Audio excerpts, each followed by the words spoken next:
SIR নিয়ে বিতর্কের আবহে সার্ভের নামে তথ্য সংগ্রহের অভিযোগ। বর্ধমান শহরে গ্রেফতার করা হলো এক যুবককে। এজেন্সির নাম করে বাড়ি বাড়ি গিয়ে ওই যুবক তথ্য সংগ্রহ এবং যাচাই করছিল।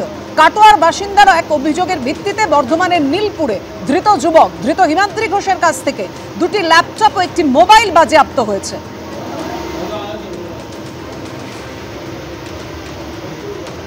বারুইপুরে ভুতুরে ভোটার, ভুয়ো ভোটার। পূর্ব বিধানসভার বেগমপুর পঞ্চায়েতের বাসিন্দারা তারা অভিযোগ করছেন যে বেগমপুর পঞ্চায়েতে 46 নম্বর বুথে মানে একটা বুথেই ভুরি ভুরি গরমিল রয়েছে, এমনটাই অভিযোগ সামনে আনছেন তারা। ভোটার তালিকায় 20 জন মৃত ভোটারের নাম অভিযোগ এলাকাবাসীর। 28 থেকে 30 জন ভুয়ো ভোটারের নাম রয়েছে তালিকায়। ভোটারদের এমনটাই দাবি। দেখছি বিগত দিনে এই নামগুলো রয়েছে, কিন্তু এখানে কোনো এরকম ভোটার নেই। কি করে আসলো আমরাই তো অবাক।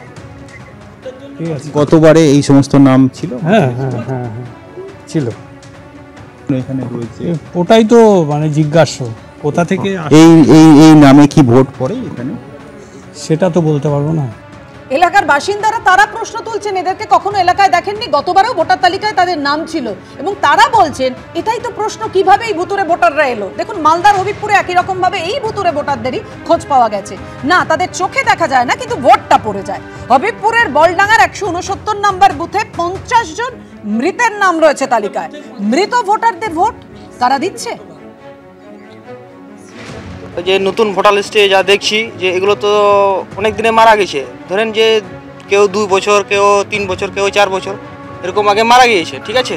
তার মধ্যে এই যে নতুন ভোটার লিস্টে এরা কীভাবে নাম আসলো আর কি, এটাই আমরা চিন্তায় পড়ে গেছি।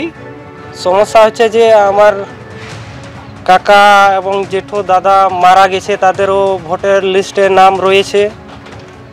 কজন মারা গেছে আপনাদের ফ্যামিলির? 5-6 জন মারা গেছে, এখনো মানে ভোটার লিস্টে নাম রয়েছে। কেন রয়েছে এটাই আমাদের বুঝতে পারছি না।